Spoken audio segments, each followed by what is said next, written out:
Welcome back to my channel.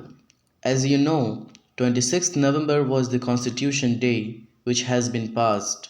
Whenever this day come with a special message for the whole nation that if I am alive, you people will be alive.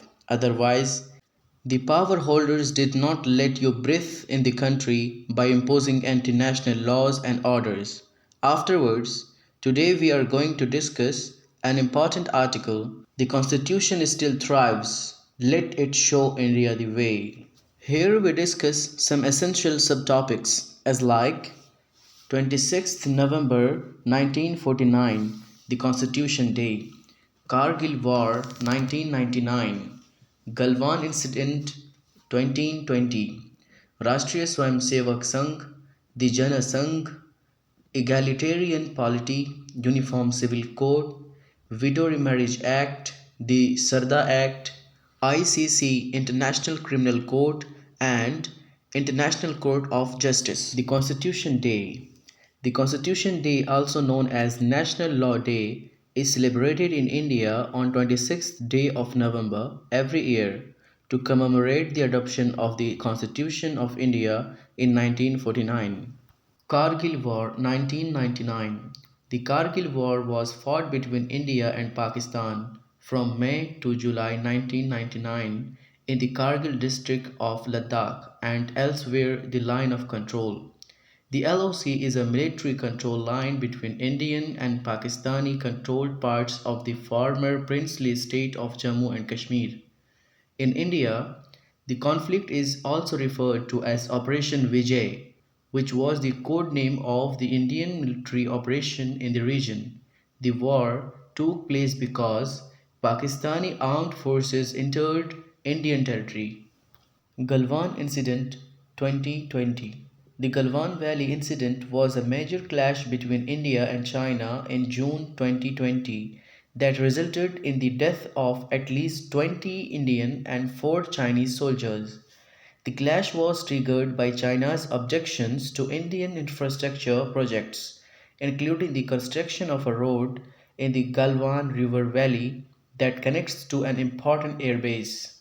Rashtriy Swayamsevak Sangh (RSS) is an Indian right-wing Hindu nationalist volunteer paramilitary organization founded in 1925 by Keshav Balram Hedgewar. The RSS presents itself as a cultural, not a political organization that nevertheless advocates a Hindu nationalist agenda under the banner of Hindutva or Hinduness. On several occasions, it has been banned by the Indian government, led by the Congress Party, for its alleged role in communal violence. Some of the major political leaders, including Narendra Modi, were or still are members of the RSS. The Jana Sangh, the Akhil Bharatiya Jan Sangh, abbreviated as BJS or JS, short name Jan Sangh, was an Indian nationalist political party. This party was established on 21st October 1951 in Delhi and existed until 1977. Its three founding members were Shyama Prasad Mukherjee, Balraj Madhok, and Deen Dayal Upadhyay. Jan Sangh was the political arm of RSS. In April 1980, shortly after the elections, the National Executive Council of the Janata Party banned its members from being dual members of party and the RSS. In response, the former Jan Sangh members left to create a new political party known as the Bharatiya Janata Party (BJP). Egalitarian Polity. First, you should know what is egalitarianism. Egalitarianism is a political philosophy that prioritizes social equality and equal treatment for all.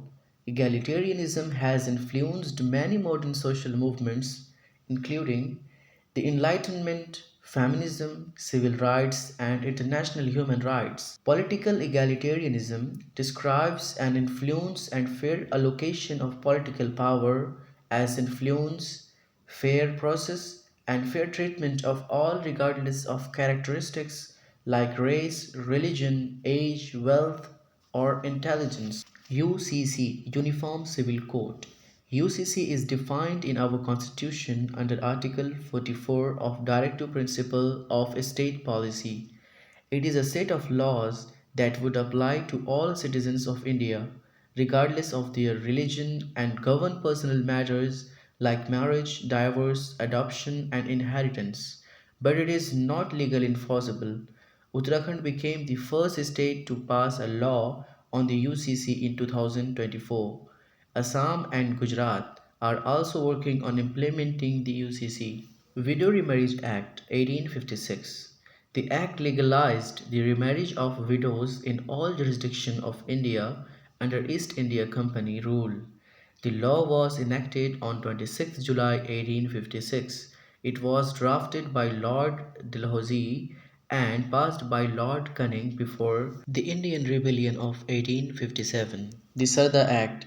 It is also known as the Child Marriage Restraint Act 1929 was a law that set the minimum age of marriage for girls at 14 and boys at 18. The act was passed by the British Indian government with the support of the majority of Indians.